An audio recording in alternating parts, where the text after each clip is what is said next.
Soda e bukës, sekreti që trajton njëre për gjithmonë këto nënt probleme, ja si ta përdorni. Soda e bukës kushton pak por vlen shumë dhe gjen përdorime të gjëra në jetën e përditshme. Ja disa këshilla për përdorimin e saj sipas Brightside.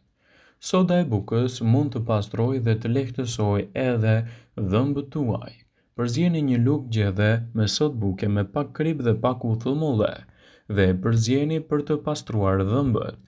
Veproni duke e pastruar atë jo më shumë se 3 herë në muaj dhe rezultatet do t'jenë të menjëhershme.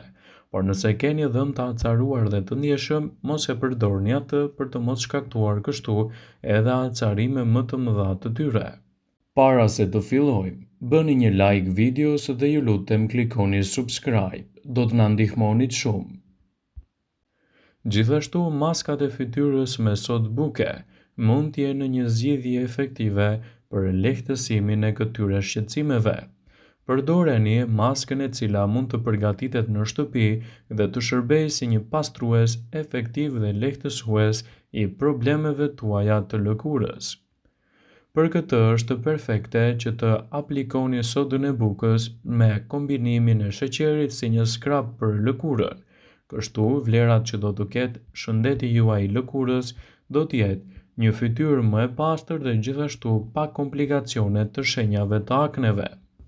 Përbërësit që u duhen në realizimin e kësaj recete janë: një të verë veze, një lugë çaj me sodë buke. Përgatitja e kësaj recete bëhet në këtë mënyrë: merrni vetëm të verdhën e vezës dhe hidhni atë në një enë. Pasi mbi të keni hedhur një lugë çaj sodë buke, i përzjeni mirë dhe masën e përfituar që është e mjaftueshme për lëkurën, e lini në të dhe shtoni gjithashtu edhe një hidratues pasi ta keni larguar në fytyrë. Është e rëndësishme që të mos e mbani më shumë se 15 minuta dhe ta lani më pas me ujë të rrjedhshëm. Soda e bukës është e ditur se lufton edhe parazitët, sidomos ato që vijnë nga frutat dhe zarzavatet që mund të gjenden në to. Mjafton një lugë gjedhe sodë buke të tretur në një kovë me ujë dhe në të bëni larjen e frutave dhe të perimeve. Kështu jo vetëm që do të largoni pesticidet që ato mund të përmbajnë, por edhe të largoni edhe parazitët e tyre. Cilësohet si një nga alternativat më të mira për largimin e këtyre shqetësimeve. Por si të eliminoni djersitjen e sqetullave dhe të këmbëve me përdorimin e sodës së bukës? E njohur për vetitë e saj të shumta, soda e bukës në këtë rast mund të jetë një alternativë shumë e çmuar për lehtësimin e këtyre komplikacioneve, citon Brightside. Për këtë mjafton që të aplikoni sodën e bukës në këtë mënyrë. Pudrosni këpucët në sasi të vogla në mënyrë që të thithin të gjitha aromat e pakëndshme dhe të parandaloni kështu krijimin e tepërt të erës së keqe të tyre. Ose bëjeni këmbët në një banjo me sodë buke me ujë të ngrohtë, duke i mbajtur në të për të paktën 30 minuta. Tretësira duhet të aplikohet çdo mbrëmje, kështu do ta keni më të lehtë të largoni erën e keqe që këmbët tuaja mund të kenë. Soda e bukës mund të përdoret gjithashtu edhe për largimin e erës së keqe nga sqetullat. Nuk është djersa që i bën sqetullat tuaja të mbajnë erë të keqe, por bakteriat që mund të zhvillohen vazhdimisht në to. Kështu që lakni një pambuk ose një copë lecke me uthull molle, në kombinim me sodën e bukës e aplikoni atë në sqetullat tuaja duke i pastruar rregullisht. Kështu do ta keni më të lehtë të pastroni erën e keqe të tyre dhe të largoni gjithashtu erën që mund t'ju kushtojë edhe vëmendjen e të tjerëve. Soda e bukës mund të përdoret gjithashtu edhe në tretjen e ushqimeve, duke bërë më të lehtë këtë proces.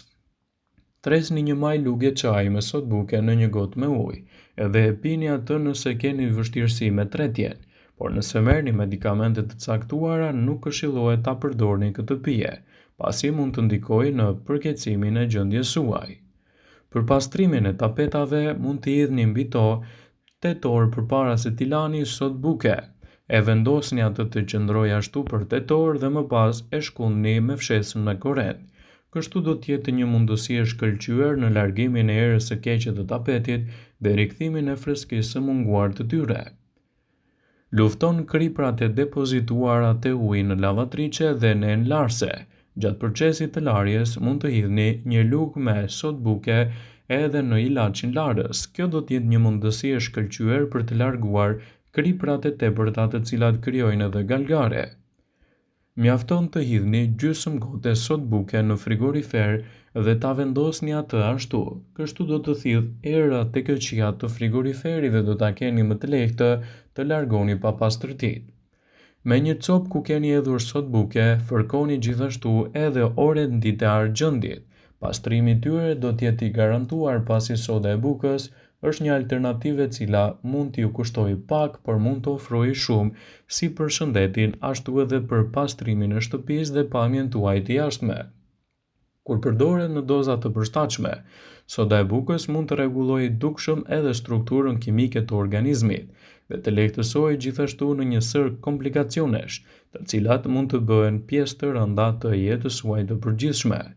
Soda e bukës është një përbërës që nuk mungon kurrë në kuzhinë, që nga frigoriferi gjithashtu edhe te pastrimi. Përveç përdorimeve tradicionale, të paktë janë ata që e dinë se soda e bukës ka veprime të mira terapeutike. Soda e bukës përmban bikarbonat sodiumi, që reagon menjëherë sapo bie në kontakt me substancat acide, si uthulla gjithashtu edhe kosi. Pirja e ujit me sodë buke mund të kthehet në një traditë e cila mund të lehtësojë një sër komplikacionesh, por gjithmonë nëse përdoret në formën dhe në masën e duhur. Ajo mund të rekomandohet kundër problemeve me tretjen, urthin dhe problemet e infeksioneve, por gjithmonë duke mos e tepruar dhe duke e përdorur në sasinë e duhur. Sipas WebMed, në këtë video do të rendisim disa nga përdorimet e sodës së bukës, që mund të lehtësojnë në problematikat tuaja gjithmonë duke u mbikëqyrur nga një ekspert. Soda e bukës mund të jetë një alternativë shumë e mirë edhe kundër shqetësimeve të urthit. Nëse vuani nga urthi, atëherë duhet të dini se pirja e ujit me sodë buke mund të jetë një zgjidhje lehtësuese dhe neutralizuese të acidit hidroklorik dhe eliminimin e komplikacioneve që ai mund të shkaktojë. Por nëse merrni medikamente për urtin, nuk duhet ta përdorni sodën e bukës. Soda e bukës mund të rregullojë gjithashtu nivelet tuaja të pH-it. Aciditeti i tepërt në organizëm mund të nxjisë shfaqjen e shumë komplikacioneve si osteoporoza, radikale të lira, artritje të tjera. Prandaj, soda e bukës e kombinuar si duhet në recetat tuaja mund të jetë një lehtësuese shumë e mirë. Gjithmonë duhet të konsultoheni edhe me ekspertin e shëndetësisë për të evituar gabimet në përdorim. Soda e bukës është një produkt shumë i mirë kundër inflamacioneve. Inflamacionet e nyjeve mund të shkaktojnë edhe shumë dhimbje.